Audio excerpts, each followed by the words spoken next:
ప్రస్తుతం మనతో పాటు ప్రణవానంద ప్రభుజీ ఉన్నారు. వారు చెప్పే మాటలు కానీ, అలాగే వారు చేస్తున్నటువంటి బోధనలు కానీ మనందరికీ ఎంతో ఇష్టం.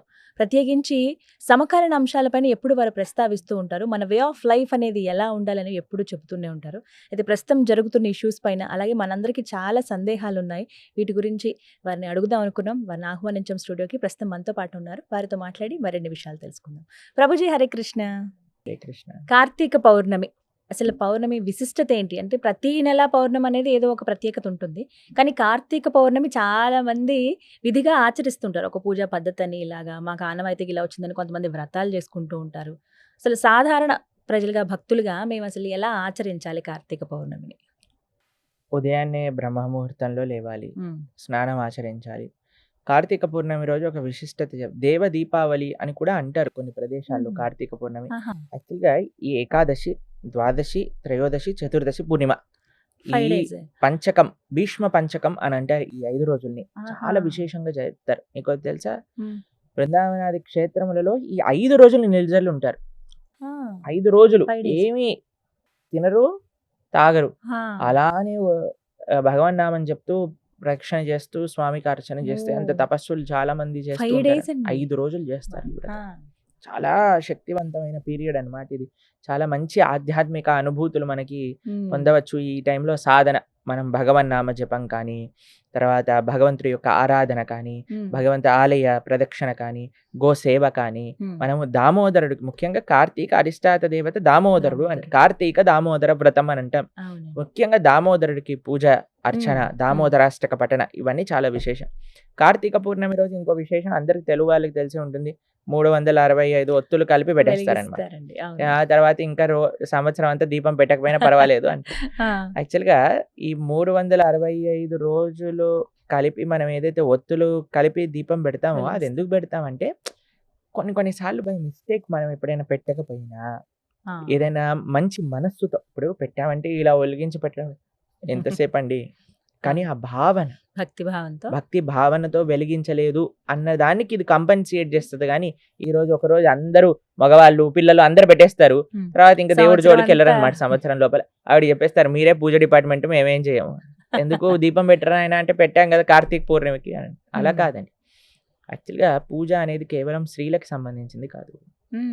మనకి అంబరీష వృత్తాంతంలో చెప్తారు. అంబరీష మహారాజు గారు ఉండేవారు అనమాట. ఆయన, మనకి భాగవతంలో మీరు వినే ఉంటారు దుర్వాస అంబరీష చరిత్ర. ఆయన ఏకాదశి వ్రతం చేశారనమాట ఒక సంవత్సరం పాటు. ఆయన యొక్క చరిత్రలో చెప్తారు, ఆయన స్వయంగానే వెళ్ళి భగవంతుడికి ఆరాధన చేస్తూ ఉండేవారు. వాళ్ళ భార్య అనేది అంటే, లేదండి నేను కూడా మీకు హెల్ప్ చేస్తాను, లేదు లేదు నీ పూజ నువ్వు చేసుకో, నా పూజ నేను చేసుకుంటాను అని. ఆయనే రాజు, మహారాజు గారు అయినా సరే యమునా నదికి వెళ్ళి నీళ్లు తోడుకొని తీసుకొచ్చి భగవంతుడికి అభిషేకం చేసి నైవేద్యాలు పెట్టి అలా ఉండే. సవై మన కృష్ణ పదార విందయో బాచాంసి వైకుంఠ గుణాను వర్ణనే కరౌ హరేర్ క్షేత్ర మందర మార్జనాదిషు. ఆయన గురించి అన్ని మంచి లక్షణాలు కలిగిన వాడు. అయితే ఆయన చెప్పేవాడట వాళ్ళ భార్యకి, నువ్వు నీ ఆరాధన చేసుకో, నేను ఆరాధన చేసుకో, ఎందుకంటే నాకు భగవంతుడితో సంబంధం ఉంది, నీకు భగవంతుడితో సంబంధం ఉంది, కాబట్టి అందరూ చెయ్యాలి, అందరూ ధార్మికంగా ఉండాలి. కార్తీక పౌర్ణమి రోజు మనం ఒక సంకల్పం కూడా చేసుకోవచ్చు. మనం ఈ రోజు మంచి రోజు కదండి. ఏ రోజు మంచి రోజు అంటే, ఏ రోజు అయితే మనం మంచి వైపు మారాలి అని అనుకుంటామో ఆ రోజు మంచి రోజు. కాబట్టి దామోదరుడు అష్టకం అనేది చాలా విశేషంగా. దామోదర అష్టకం బృందావనంలో రాస పూర్ణిమ అని శరత్ పూర్ణిమని పిలుస్తారు. శరత్ పూర్ణిమ తర్వాత ఇంకొక రాస పూర్ణిమ కార్తీక పూర్ణిమ. కార్తీక పౌర్ణమి కూడా శ్రీకృష్ణుడు రాస నృత్యం చేశారనమాట. కాబట్టి విశేషంగా రాధాకృష్ణులకి మొత్తం తెల్ల బట్టలు వేసి ఎంత బాగా చేస్తారు బృందావనంలో అయితే. అలంకరణ, అర్చనాదులు చాలా పెద్ద పండగ అనమాట. కాబట్టి చక్కగా మనం రాధాకృష్ణుల యొక్క సేవ, తులసి మహారాణి, తులసి దళాలు, ముఖ్యంగా మనం ఒక 12 తులసి దళాలు తీసుకొని మనం భగవంతుడి యొక్క నామాలతో భగవంతుడి యొక్క చరణాలకు సమర్పణ చేయటం, అర్చన చేసుకోవటం ఇవన్నీ చాలా ముఖ్యం. భగవన్ నామ స్మరణ. నైవేద్యంగా ఏం పెట్టచ్చండి? మనకి ఏ పూర్ణిమ రోజైనా విశేషంగా చెప్పాలి అంటే పరమాన్న నైవేద్యం అని పెడతారు అనమాట. పరమాన్న తెల్లగా పరమాన్న నైవేద్యం పెడతారు స్వామికి. చాలా విశేషం. ఎన్నైనా మనం నైవేద్యాలు పెట్టుకోవచ్చు. పరమాన్నం ఇంకా విశేషంగా పూర్ణిమ రోజు, ఈ రాస పూర్ణిమ, కార్తీక పూర్ణమి కూడా రాస పూర్ణిమ అని అంటే ఆ రోజు మనం పెట్టచ్చు అనమాట.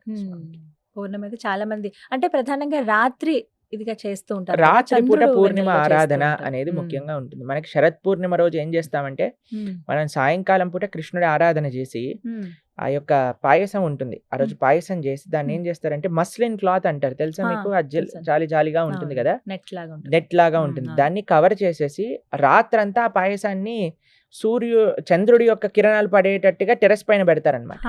రాత్రంతా చంద్ర కిరణాలు సోక్ చేసేసుకున్నాక నెక్స్ట్ డే మార్నింగ్ ఆ ప్రసాదాన్ని స్వీకరిస్తారు. రాస పూర్ణిమకి ఏదైతే శరత్కారం పూర్ణిమ అంటే ఉంటుందో దసరా అప్పుడు, తర్వాత వచ్చే దసరా తర్వాత వచ్చే పూర్ణిమ రోజు అనమాట. అది విశేషం. ఎందుకంటే అన్ని పూర్ణిమల కంటే శరత్ పూర్ణిమలో పూర్తి కళలతో చంద్రుడు ఉంటాడు. ఆ అమృత స్రావం అనేది నిరంతరం జరుగుతూ ఉంటుంది అనమాట. అందుకే శ్రీకృష్ణ పరమాత్మ రాస నృత్యానికి ఆ రోజు ఎంచుకున్నారనమాట. గోపీ గీతం అని మనం శ్రవణం చేస్తాం. అది ఆ రోజు జరిగింది. కార్తీక పూర్ణిమ కూడా అంతే విశేషం. అన్నిటికంటే ముఖ్యం ఏంటి? దామోదరుడికి దీపం సమర్పణ చేయటం, తులసి ఆరాధన చేసుకోవటం, తులసితో కృష్ణుని ఆరాధన చేయటం, పాయసాన్ని నివేదన చేసుకోవటం, ప్రొద్దున్నే బ్రహ్మముహూర్తంలో లేవటం, భగవన్నామం జపం చేసుకోవటం, పుణ్యక్షేత్ర దర్శనం చేసుకోవటం, నది ఉంటే నది స్నానం చేయటం, ఇవన్నీ చాలా విశేషం. నది స్నానం అందులో కార్తీక మాసం కాబట్టి ఖచ్చితంగా చేస్తూ ఉంటారు. తులామాసము అని అంటారు. తులామాసంలో నదీ స్నానం అనేది చాలా విశేషంగా చెప్తారు. తులామాసం ఎందుకని?